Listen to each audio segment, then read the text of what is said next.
Johannesburg residents have been urged to use water sparingly this summer.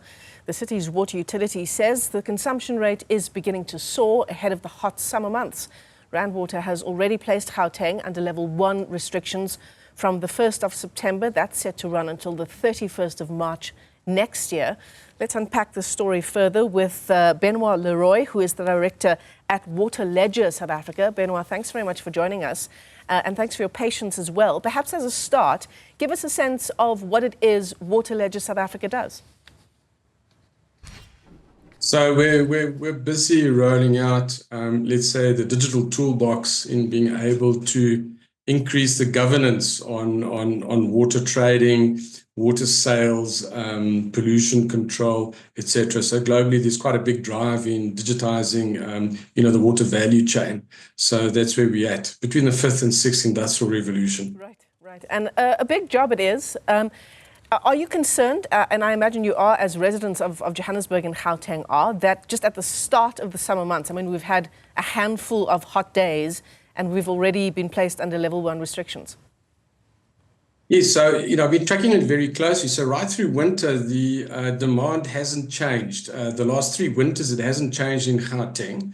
And in Johannesburg, the reservoirs over winter have not been able to get up to 80%. They've been lying below 50%, despite Rand Water pumping at a constant maximum rate. So what that means is that the demand in winter is not decreasing, and we know people use less water, generally speaking, worldwide. It's not just in South Africa during cold periods. So that means that the system is leaking unabated, unfortunately, and this is not surface leaks. This is big truck mains below ground, and so one wouldn't see it, but we can measure it. And what's happened now with last week becoming a little bit warmer, the demand did increase because people will start watering, will start topping up pools, etc., and living outdoor a bit more, which attracts more, the requirement for more water. So the demand has gone up, and we just we're at the edge. So we over the cliff face, if you want. Unfortunately, is that Rand Water has to decrease its delivery by 10% to meet its legal obligation with its water use license. So we're really at the coalface.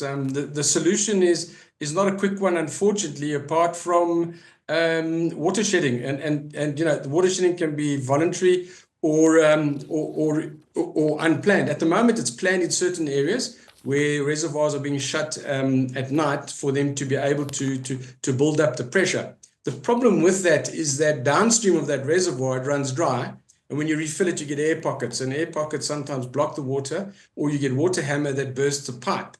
So this is, water shedding it can't work, planned or unplanned, because water systems are designed to be wet, whereas electrical systems, electrons can be on and off. It's not really an issue. So that's really where we're at the moment. It's not a nice place to be.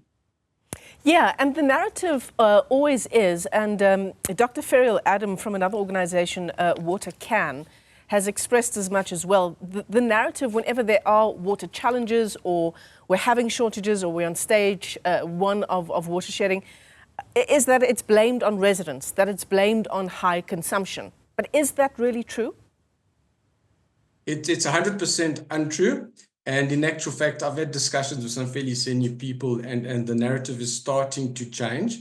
Some people are at panic stations, admittedly, they are human, but the narrative is starting to change. The reality is, if the demand, if we don't reduce it, the system will collapse. So we have to, because to replace the biggest leaks, etc., we need about 50 billion Rand for Gauteng, for the 3 metros, and that will take 5 to 10 years.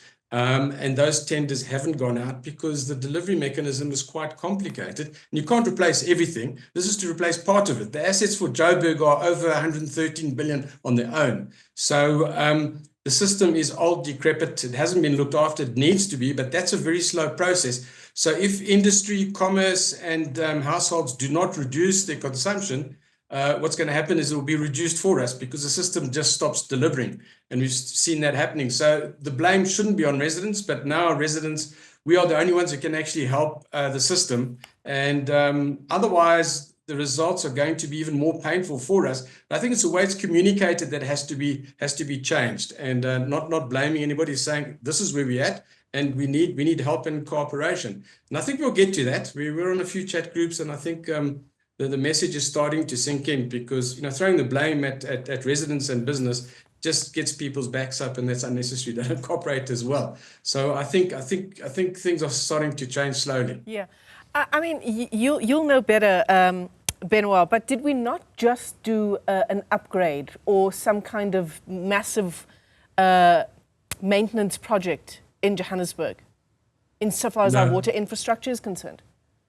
No. So what's happening is Rand Water's on a 32.5 billion rand capital program, which is part of it is asset management, rejuvenation, and extensions, because it does that on an ongoing basis, but also it's expanding its network. This is the bulk. It delivers to the towns, to the 3 metros and the cities around, and that is where we saw the interruptions. But that's the bulk supply. The cities themselves have not embarked on major capital programs to address what we call non-revenue water, of which most of it is the problem is physical leaks, and that's something we can fix. The problem is the number I told you. It's a big number. It's a lot of work, and that's very disruptive. Yeah. So the Rand Water, it did inconvenience us, because Rand Water had to throttle their delivery by 50% at times, not completely. But when a system's on the brink of collapse and you throttle by 10-20%, the system goes dry.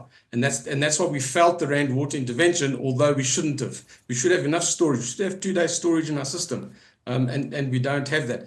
What that outage did do, though, it did damage, it wasn't intentional, but it did damage a lot of the infrastructure in the cities, because they ran dry.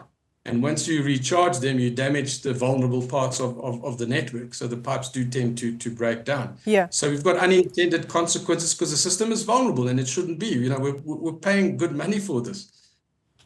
Yeah, absolutely. I've just found the information now, Benoit. Parts of Johannesburg dry a few days into Rand Water upgrades. This happened in June and July. They conducted maintenance and upgrading of pipelines to improve the water supply system. Is that in no way meant to have mitigated the situation we find ourselves in now? No, because the more water you put into a leaking bucket or hose pipe, the more it leaks. Sure. And so Rand Water providing the bulk into reservoirs, and then from their reservoirs they then supply the systems, which are pipes and reservoirs in the municipal side.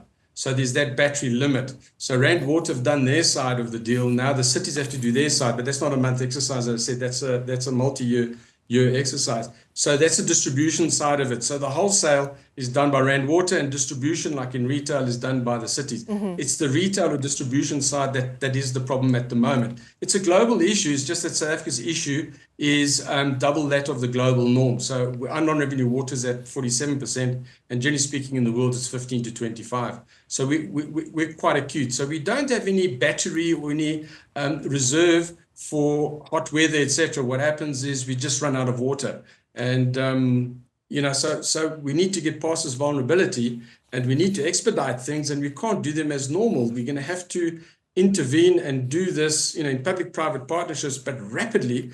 Otherwise, we're going to have this water shedding for the next 10 years. Yeah. So the hope, of course, is that the upgrade that is in the works, in the pipeline, so to speak, 400 million rands worth of upgrades over 18 months on bulk water infrastructure. It includes a 26 million litre ground reservoir, a 2 million litre tower, and the list goes on and on. It should all be completed by April 2025. Do you have your hopes pinned on that? And should the rest of us living in the province also have our hopes pinned on that project? No, we need to spend 50 billion rand. So it's quite a lot more than that. Johannesburg's, at least, their number's 26 that they've published, 26 billion on their water distribution system. The bulk supply and the reservoirs are separate issues and ongoing issues. Joburg spends about 1.2 billion rand on fixing and maintaining its assets. It needs to spend 26 billion to catch up. So the 400 million is for new stuff. But for the existing distribution network, it needs to spend 26 billion rand. It's a really big number. It won't affect the price of water because those assets have got a 40 to 60-year life. So you can amortize them over a long period, but it's a lot of work that needs to be done. Yeah, absolutely. Benoit Le Roy, let me thank you for your time this afternoon. He is Director at Water Ledger South Africa, as we continue to talk water challenges in the city of Johannesburg and in the province as well.